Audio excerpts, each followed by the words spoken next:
Good morning all my friends, मेरे प्यारे दोस्तों, मेरे यूट्यूब चैनल में आपका स्वागत है। मैं लास्ट में आपसे बात कर रहा था किसकी, स्पेक्ट्रोस्कोपी की। किसकी बात कर रहा था मैं? स्पेक्ट्रोस्कोपी की बात कर रहा था। Today will discuss about the vibrational spectra. किसकी बात करूंगा मैं? वाइब्रेशनल स्पेक्ट्रा की बात करूंगा। पहले पिछले लेक्चर मैंने बता दिया रोटेशनल स्पेक्ट्रा के बारे में बता दिया। आप प्ले लिस्ट में जाकर देख सकते हो उस लेक्चर को, रोटेशनल स्पेक्ट्रा के बारे में। Today we will discuss about the vibrational spectra. किसकी बात करूंगा मैं आज? वाइब्रेशनल स्पेक्ट्रा की बात करूंगा। किसकी बात करूंगा आज? वाइब्रेशनल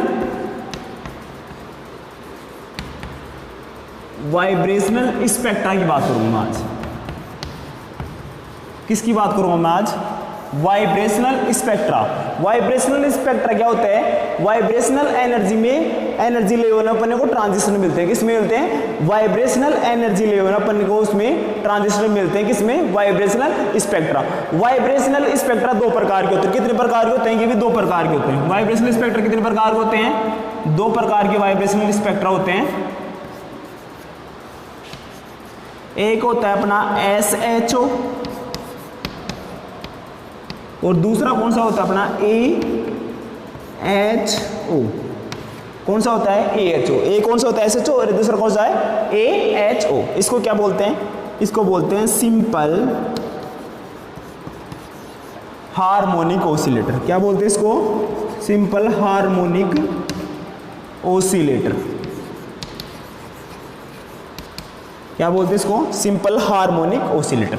इसको क्या बोलते हैं? Enharmonic oscillator. क्या बोलते हैं? Enharmonic oscillator. Upon today will discuss about the vibrational spectra. Vibrational spectra के अंदर जो उसमें काम किए थे, जो रोटेशनल स्पेक्ट्रा किए थे, तो बस इसमें यही चेंज करना अपने को। इसमें जो अपन एनर्जी लेवल है तो ट्रांजिशन किस में होता है? ओनली वाइब्रेशनल एनर्जी लेवल के अंदर अपने को ट्रांजिशन मिलते हैं। तो इसकी vibrational energy are two types. कितने होते हैं? एक SHO होता है, एक क्या होता है? AHO, enharmonic oscillator. और पहला कौन सा? Simple harmonic oscillator. Simple harmonic oscillator किस पे नेचर पे डिपेंड करता है? बॉन्ड बिहेवियर होता है उसके किसके अकॉर्डिंग? SHM के अकॉर्डिंग होता है। किसके अकॉर्डिंग होता है? SHM। इसको बोलते हैं सिंपल हार्मोनिक मोशन। किसकी नेचर क्या होती है इसकी? सिंपल हार्मोनिक नेचर होती है। ये SHO में अपन पहले क्या पढ़ेंगे? पहले अपने बोर फ्रीक्वेंसी पढ़ेंगे SHO, simple harmonic oscillator 1D के लिए पढ़ेंगे SHM, simple harmonic bore frequency पढ़ेंगे। फिर क्या पढ़ेंगे अपन? सिलेक्शन रूल पढ़ेंगे। फिर क्या लास्ट में क्या पढ़ेंगे? इसका पॉपुलेशन रेशियो पढ़ेंगे। तो 3 एस्पेक्ट्स होते हैं स्पेक्ट्रोस्कोपी को डील करने के लिए। तो ये अपना वाइब्रेशनल स्पेक्ट्रा। तो आज डिस्कस किसके बारे में करनी है? वाइब्रेशनल स्पेक्ट्रा के बारे में अपने को डील करना है। तो वाइब्रेशनल स्पेक्ट्रा के अपन क्या लिखेंगे? पहले डेफिनेशन लिखेंगे।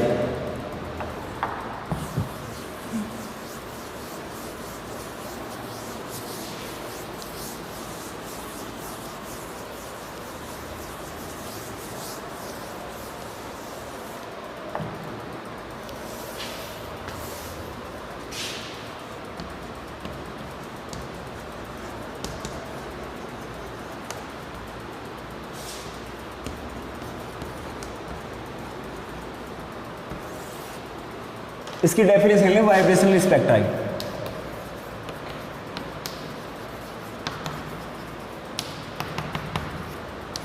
इन vibrational spectra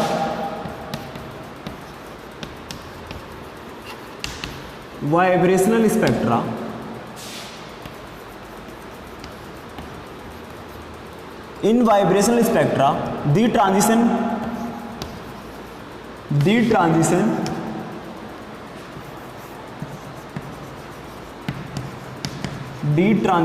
between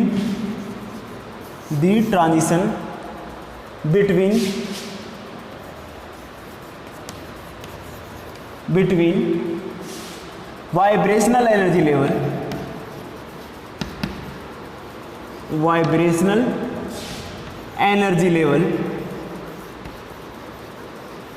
will take place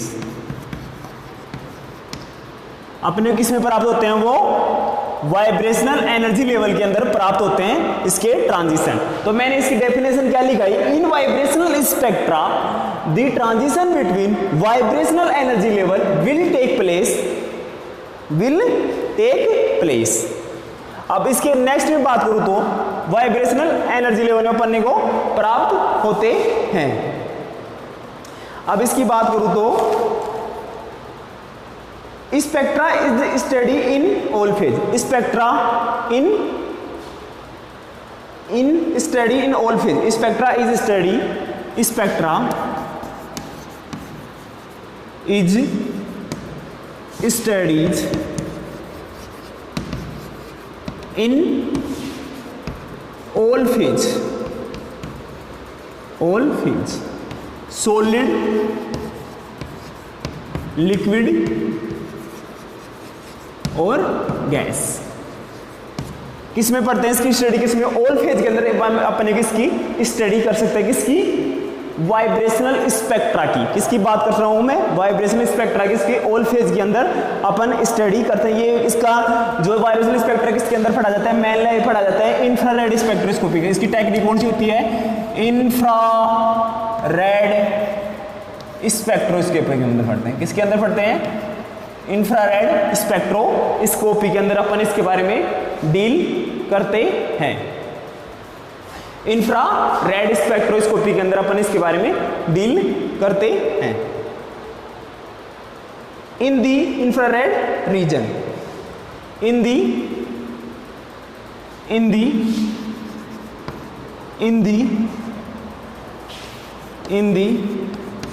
infrared reason. ये किस में अपने को प्राप्त होता है? इंफ्रारेड रीजन के अंदर अपने को प्राप्त होता है। कौन? एक बार स्क्रीनशॉट लेंगे आप इसका। ये थी अपना वाइब्रेशनल स्पेक्ट्रा जिसके अंदर अब इंफ्रारेड स्पेक्ट्रोस्कोपी टेक्निक काम लिया जाता है। वाइब्रेशनल स्पेक्ट्रा, इसकी डेफिनेशन समझो पहले क्या है, क्या कह रहा है वाइब्रेशनल स्पेक्ट्रा अपने को? In vibrational spectra the transition between vibrational energy. ये ध्यान रखना, इसमें इंपॉर्टेंट ये क्या है? Vibrational energy level will take place spectra study in all phase. यानी इसकी स्पेक्ट्रा की स्टडी अपन ऑल फेज के अंदर करते हैं। सॉलिड में करते हैं, लिक्विड में, गैस, इन द इंफ्रारेड। जो इसका रीजन होता है, जिस रीजन होता है उसको क्या बोलते हैं? इंफ्रारेड रीजन के अंदर अपन इसकी स्टडी करते हैं। रोटेशनल स्पेक्ट्रा किसमें कहते हैं? माइक्रोवेव स्पेक्ट्रोस्कोपी टेक्निक काम लेते हैं। किसके लेते हैं? माइक्रोवेव स्पेक्ट्रोस्कोपी काम किसमें लेते हैं? रोटेशनल स्पेक्ट्रा के अंदर अपन मेनली काम लेते हैं। अब मैंने बताया था vibrational spectra are two types. अगला लिखना इसमें, वाइब्रेशनल स्पेक्ट्रा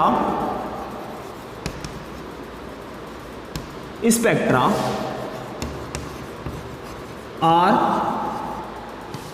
टू टाइप्स। कौन कौन से होते हैं? मैंने बताया था अभी शुरू में, इंट्रोडक्शन दिया तब। एक होता है SHO और दूसरा कौन सा होता है? AHO। इसको बोलते हैं सिंपल हार्मोनिक ऑसिलेटर, इसको बोलते हैं एनहार्मोनिक ऑसिलेटर। अब हम डिस्कस करेंगे, इसके बारे में पढ़ेंगे।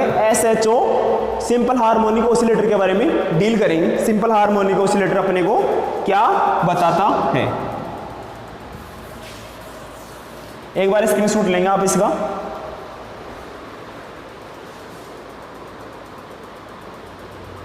सिंपल हार्मोनिक ऑसिलेटर अपने को क्या बताता है? अब लिखना तुम सिंपल हार्मोनिक ऑसिलेटर। उतार लिया होगा, बहुत बढ़िया।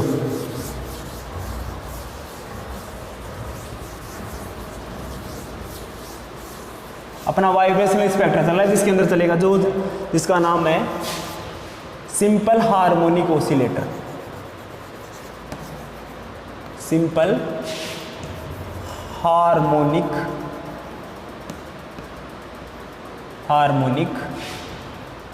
ऑसिलेटर। इसको क्या बोलता हूं मैं? SHO। क्या बोलता हूं इसको? SHO। इसके बारे में डील करते हैं। SHO क्या है? सिंपल हार्मोनिक ऑसिलेटर किस पे डिपेंड होता है? लिखना तो every molecule of vibrational frequency, every molecules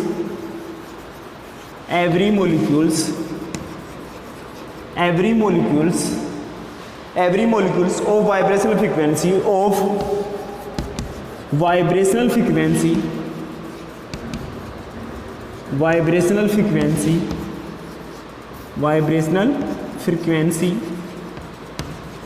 vibrational frequency means bond behavior, means bond behavior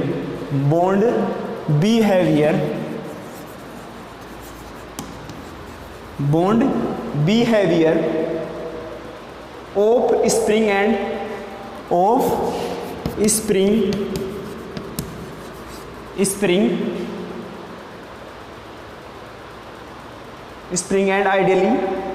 spring and ideally it is considered that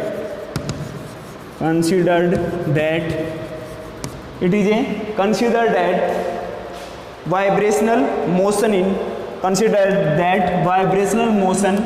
in vibrational energy level, vibrational motion in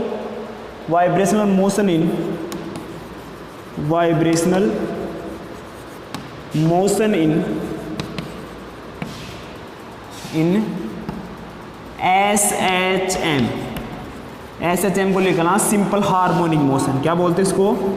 simple harmonic motion. क्या बोलते हैं इसको? Simple harmonic motion. Simple harmonic motion in nature, vibrational motion in SHM, vibrational motion SHM in nature. Next लिखना इसमें यहाँ से vibrational energy level of diatomic molecules, vibrational energy level for A vibrational energy level for a diatomic molecules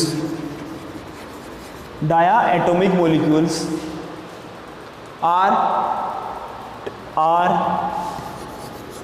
treatment by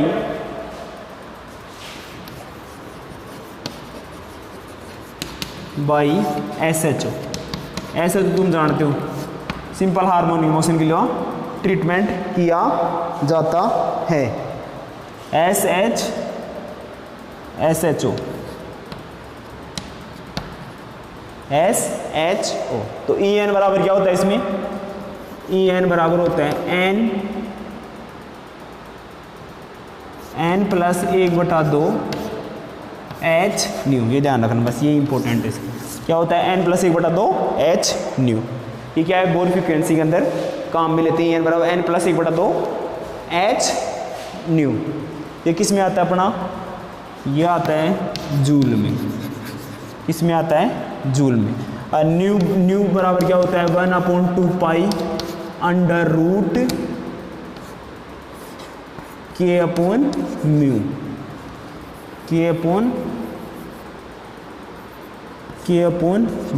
mu क्या है यहाँ पे? Reduce मास है। Mu क्या है? म्यू लिखना। म्यू बराबर क्या है यहाँ पे? रिड्यूस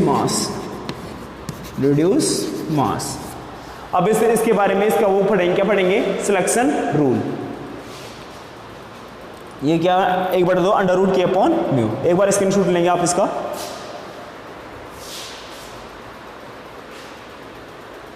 मैंने क्या बताया? सिंपल हार्मोनिक मोशन के बारे में बताया। क्या होता है? Every molecules of vibrational frequency means bond behaviour of spring and ideal it is considered that vibrational motion SHM simple harmonic motion in nature vibration energy level for a diatomic molecules are treatment by SHO। इसका मतलब समझो क्या कह रहा है?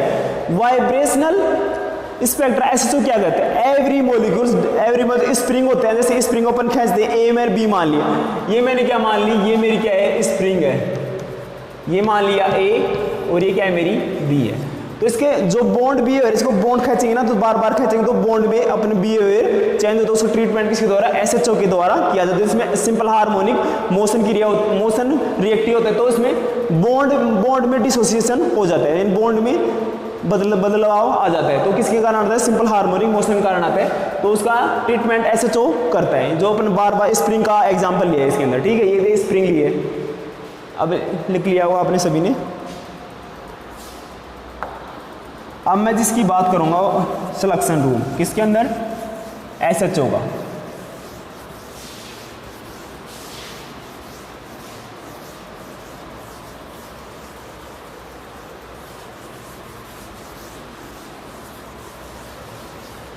SHO का selection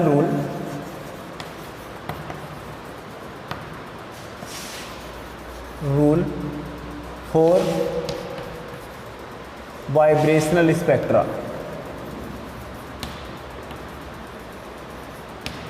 vibrational spectra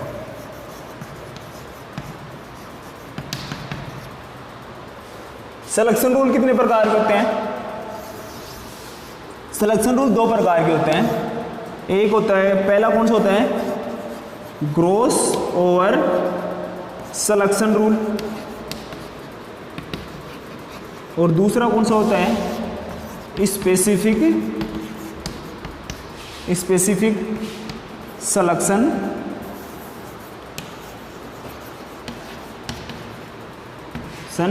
rule. Specific selection rule ये क्या होता है, थ्योरेटिकल होता है। क्या होता है जी, ये होता है थ्योरेटिकल।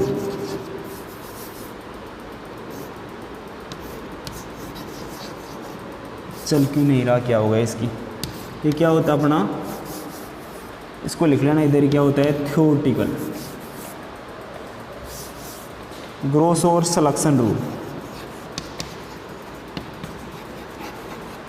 ये क्या होता है, थ्योरेटिकल होता है। क्या होता है जी, इसमें लिखना है थ्योरेटिकल होता है। क्या होता है ये, थ्योरेटिकल। क्या होता है ये, थ्योरेटिकल। ये क्या होता है, mathematically.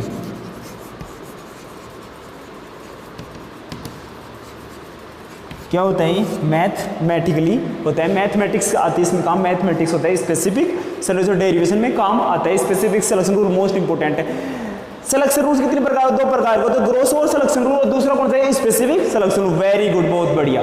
Gross over selection rule और दूसरा कौन सा होता है, स्पेसिफिक। ये क्या होता है, ग्रॉस ओवर सिलेक्शन वही आएगा, इसमें क्या आ जाएगा, 10 कहता है dynamic in must molecules have permanent dynamic dipole movement. यानी उसके पास क्या होता है, मस्ट होना चाहिए, डायनेमिक डाइपोल मूवमेंट होना चाहिए। जो डाइपोल मूवमेंट समय के साथ चेंज होता है उसको क्या बोलते हैं, डायनेमिक डाइपोल मूवमेंट बोलते हैं। तो इस अब जो डिस्कस करेंगे उसका नाम है ग्रॉस ओवर सिलेक्शन रूल। के बारे में आपको बताता हूँ, ग्रॉस ओवर सिलेक्शन रूल क्या होता है। जो पहला पढ़ेंगे अपन, जिसका नाम है gross over selection rule.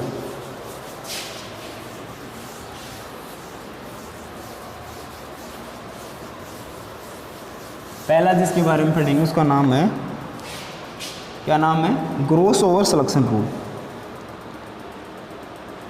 Gross over selection rule, gross over selection rule.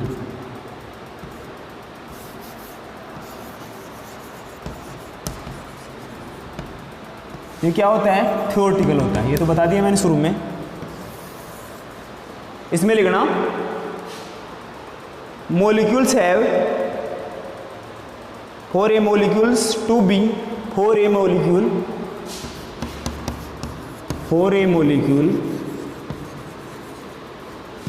to be for a molecule to be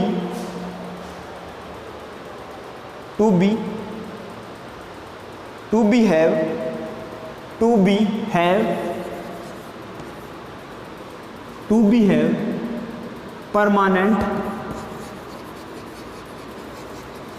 permanent dynamic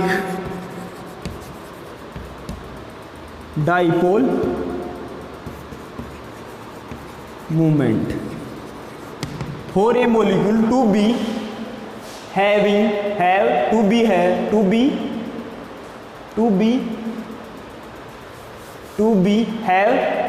for a molecule to be have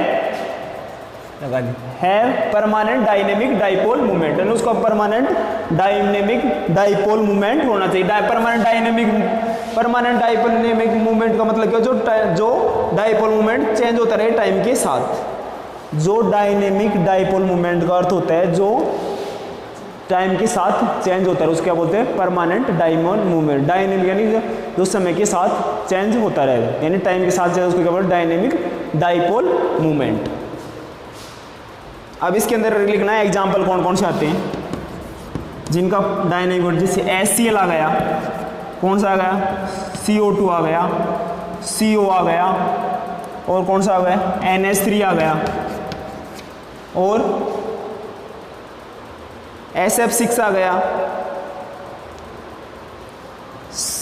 SF6, कौन सा आ गया, SF6। ये क्या होते हैं, इनका क्या होता है, ये IR एक्टिव होते हैं। क्या होता है ये IR एक्टिव, परमानेंट क्या होता है इसका, डायनेमिक डाइपोल मूवमेंट। एक तो अपना gross over selection. Next lecture में आपसे पढ़ेंगे स्पेसिफिक सिलेक्शन रूल के बारे में। Thank you so much, have a nice day. इस वीडियो को लाइक कमेंट और शेयर करना। इस चैनल पे आप नए आए तो इसको सब्सक्राइब करना ना भूलें और बेल आइकन दबाना ना भूलें। ओके, आप सभी को धन्यवाद।